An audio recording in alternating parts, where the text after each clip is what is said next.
So as we look at the issues that are happening today, you know, one is the labor squeeze and the changing face of labor. Jane, let's start. Gen Y, what's happening? You know, what are we going to see there? Well, certainly one of the biggest challenges facing retailers is that less than a third of members of Gen Y, which as Laura mentioned, is 8 to 26-year-olds, but let's look at the college age ones there.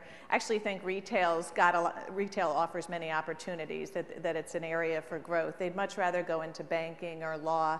So there are big challenges for retailers. I was told recently by a woman who's in the business of recruiting college graduates that it's the hottest topic when she speaks to groups. It's how do we get more of them, and then what do we do with them when we get them? Because they don't make the greatest salespeople. They tend to think they know it all, and there's a variety of other problems with getting them to actually relate when they're not text messaging. they're often like not so good at the face-to-face communication. So there's a lot of challenges, but if you really work with them and try to find some psychological ways to make the job more appealing, it can certainly pan out really well. So how do they make it more appealing for these guys? We certainly have had trouble making them work at home, you know, and so how do they make the jobs more appealing for this generation? There's a couple of retailers that have done well with it. Barnes & Noble has been able to stress entrepreneurship, kind of emphasizing that the managers, if they were to work their way up to that, can have about 80% of the decision making on inventory can be up to them. TJ Maxx has like a mini MBA for merchandising that should be really appealing to kids, to just help them learn everything about it, that it's a lot more than just folding clothes. Okay. Gap and Saks, it goes on and on.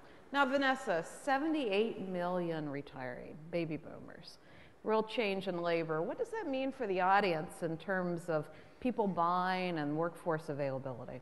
Well, there are a couple of things that I think retailers need to keep in mind. One is with the baby boomers retiring and with the economic recession that we may be in right now, there's sort of a tendency to sort of lay off workforces and go as lean as possible in terms of the number of employees. But one question I have is whether or not retailers may cut too many jobs and then find themselves with a lot of their baby boomer employees retiring and basically face a staffing crunch where they don't have enough people for the jobs and it's difficult to fill them. Another thing that I am seeing is that, of course, a lot more people are buying online, and so in that regard, I know that a lot of retailers are building distribution centers around the country to try to fulfill those orders, and I know that they are going to have to fill those jobs with probably people from Gen Y working in the distribution centers and warehouses that are being built to accommodate the shifting way that people shop these days. But you know, Bob, working in the warehouse, driving a truck isn't the sexiest job for some of these Gen Y guys. And what about the shortage of labor to be able to do some of this work? Well, Laura, on the trucking side, that's been an issue for at least a decade now, and it's been getting worse and worse. But in the larger supply chain, we're starting to see an even greater labor squeeze as a result of certain supply chain issues. One is security.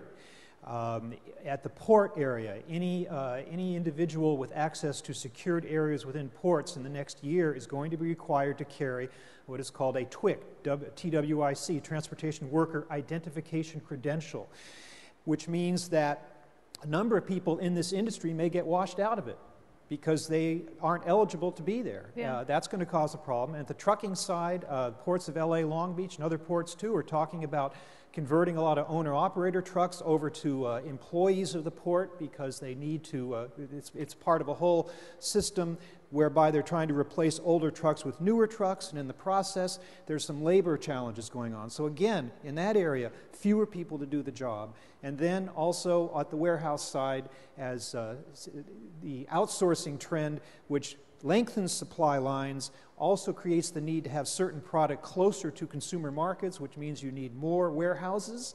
And again, where are the bodies that you're going to put in those walls? It's becoming more and more of an issue. Joe, any thoughts here? Yes, the labor pool is constantly in transformation. This is not the first time this has happened to the labor pool. And what's important to note for retailers is that managing labor is one of the 4 pillars of retailing that makes retailing a distinctive industry. The other 3, in my opinion, are inventory management, merchandising, and POS transactions. So retailers need to get good at managing labor, not only today, but as long as they want to be in business. And the way to do that is to use analytical tools and optimization tools that allow you to use archived information as well as real-time information to do efficient scheduling. There's constant pressures on the store to get their labor right. So I hear 3 things. Be careful that you understand the new workforce. Be careful you don't cut too many people. Look at how we orchestrate the supply chain. And then let's be careful about how we set it up. Okay?